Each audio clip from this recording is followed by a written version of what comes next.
Meritocracy and diversity, are they at odds? Welcome to What's in It for Me, the podcast where we dive deep into the world of diversity in the workplace. I'm your host, Jason, and in today's episode, we're going to unravel a common misconception. The idea that diversity efforts are somehow at odds with meritocracy. We'll explore how diversity enriches the workplace, enhances performance, and can coexist with and even strengthen merit-based systems. Along the way, we'll reference some insightful literature on the topic, so stay tuned. Segment, misconception of diversity versus meritocracy. Let's start by addressing the elephant in the room. There's a persistent myth that focusing on diversity means compromising on quality or merit. This misconception suggests that when an organization prioritizes diversity in its hiring or promotions, it's not putting skills, experience, or qualifications first. But is this really the case? Let's break it down. Segment 2. The true meaning of meritocracy in its truest form is about ensuring that the best and most capable individuals are chosen regardless of their background. However, the traditional interpretation of merit often overlooks systemic biases that can limit access to opportunities for certain groups. Meritocracy in the context of scholarships and standardized testing is a complex issue, particularly when considering how these systems can unintentionally increase disparities. Scholarships and standardized tests are often seen as merit-based avenues to educational opportunities, premised on the idea that hard work and talent should be the primary determinants of success. However, the application of these systems can sometimes reinforce existing inequities. For instance, standardized tests, while designed to assess academic ability uniformly, often do not account for socioeconomic factors that can impact a student's performance, such as access to quality education, test preparation resources, and a conducive learning environment. Similarly, the bell curve or norm reference grading, which ranks students against each other, can be problematic. While aims to standardize grading, it can disadvantage students from less privileged backgrounds. These students may have had fewer opportunities to develop the skills or knowledge tested, not because of a lack of ability, but due to systemic inequalities. As a result, such merit-based systems, if not carefully calibrated and contextualized, can inadvertently widen the educational and opportunity gap between different socioeconomic and racial groups, rather than providing a level playing field. Here are further examples of meritocracy undermining diversity and inclusion efforts. Overemphasis on traditional educational backgrounds. Placing undue weight on degrees from prestigious institutions can disadvantage talented candidates who may not have had access to elite education due to socioeconomic or other barriers. This practice can inadvertently favor certain groups and perpetuate disparity. Narrow definitions of merit.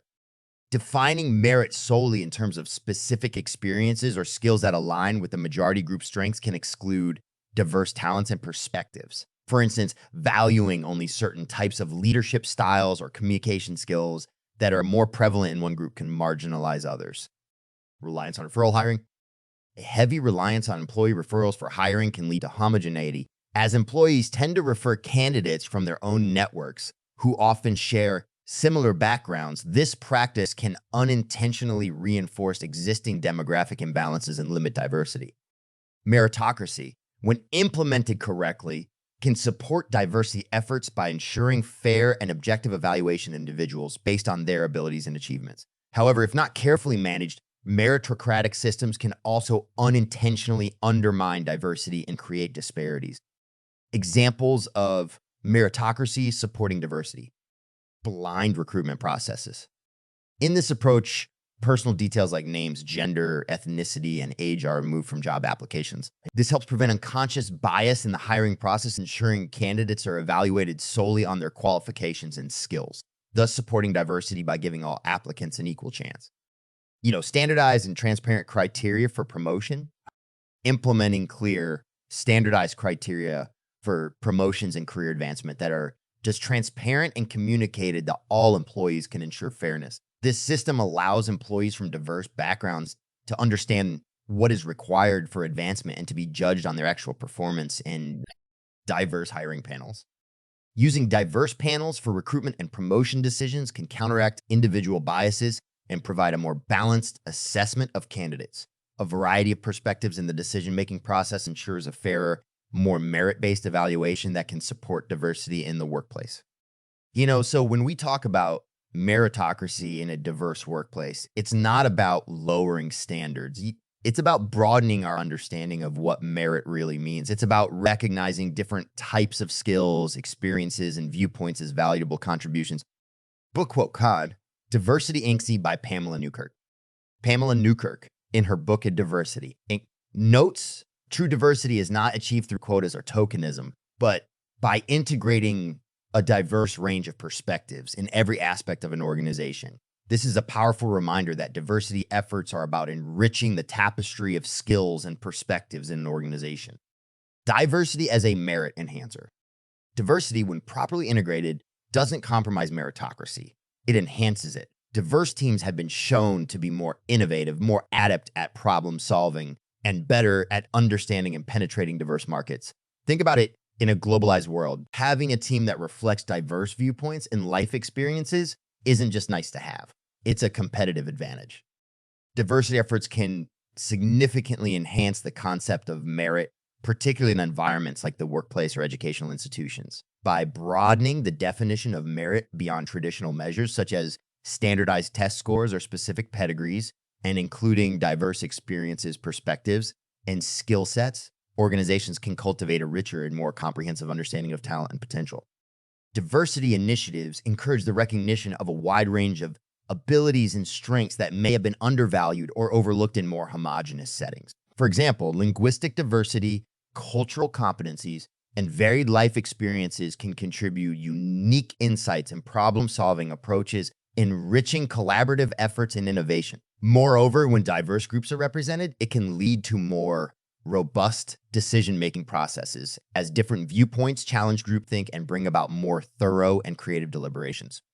By embracing diversity, meritocracy becomes more inclusive and reflective of a wide array of human talents and capabilities, ultimately leading to a more dynamic, innovative, and competitive environment. This inclusive approach to merit not only fosters fairness and equality, but also drives excellence and success in a globalized world. The concept of merit, as traditionally understood, often reflects the status quo and aligns with the norms and values of the majority culture. This perspective on merit is rooted in established systems and practices that have historically favored certain groups, typically those who have held power or privilege in society. In such a context, merit is often narrowly defined by criteria and benchmarks that reflect the experiences, skills, and qualifications predominantly accessible or valued by the majority culture. As a result, this conception of merit can inadvertently reinforce existing societal hierarchies and power structures, effectively maintaining the way things have always been rather than challenging or diversifying them. For instance, in educational and professional settings, the conventional measures of achievement, such as certain types of academic credentials, communication styles, or leadership approaches, might inherently favor those who come from backgrounds where such attributes are more readily cultivated or esteemed. Consequently, when we talk about merit in this traditional sense, it's crucial to recognize that it may not always equate to a fair or unbiased assessment of one's abilities, but rather a perpetuation of the existing majority culture's norms and expectations. That's segment 4, addressing systemic barriers to meritocracy. It's also important to recognize that systemic barriers have historically prevented certain groups from having equal access to opportunities. Addressing these barriers is a crucial step towards a more genuine meritocracy. When we create level playing fields, we allow true talent to rise to the top, even talent that might otherwise be overlooked. Book quotes, The Meritocracy Traps by Daniel Markovits. Daniel Markovits, in The Meritocracy Trap, argues that meritocracy can become a smokescreen for inherited privilege. This is a critical insight. Ensuring that meritocracy isn't just a perpetuation of the status quo requires conscious effort and intentional diversity policies. Balancing the pursuit of excellence in professions like medicine and aviation with diversity goals is a nuanced and important consideration. The desire for the best doctor or the most skilled pilot is fundamentally about ensuring competence, safety, and high-quality performance. However, this does not inherently conflict with diversity goals. Diversity initiatives in such fields are not about compromising on quality or skill, but rather about widening the pool from which we draw talent. These initiatives aim to dismantle barriers that have historically prevented certain groups from entering or advancing in these professions, not by lowering standards, but by ensuring that all candidates, regardless of their background, have equal access to opportunities and resources necessary to develop their skills to the highest level. For instance, providing scholarships or mentorship programs to underrepresented groups in medicine or aviation can help more individuals from these groups to gain the requisite training and experience. This approach enhances the overall quality of professionals in these fields by ensuring that talent and potential are not overlooked due to systemic biases. In essence, balancing excellence with diversity goals means recognizing that talent is distributed across all demographics, and a truly merit-based system free from biases will naturally be diverse and inclusive, ensuring that we indeed have the best individuals in these critical roles. Segment: practical steps for organizations. So what can organizations do? First, take a hard look at your hiring and promotion practices. Are they truly merit-based, or are they inadvertently biased towards certain groups? Consider factors like how job descriptions are written, where jobs are advertised, and how interview panels are composed. And now for your call to action. I encourage each of you to be part of the solution. Propose a review of your organization's hiring and promotion practices. Are they inclusive? Are they truly based on merit? Push for training on unconscious bias. Advocate for diversity as a component of excellence, not as its antithesis. Thanks for joining me on What's in It for Me. Next time, we'll continue our journey through the landscape of diversity in the workplace. I'm Jason, and I'm looking forward to diving into more thought-provoking topics with you. Until then, let's work together to create workplaces where diversity and meritocracy go hand in hand.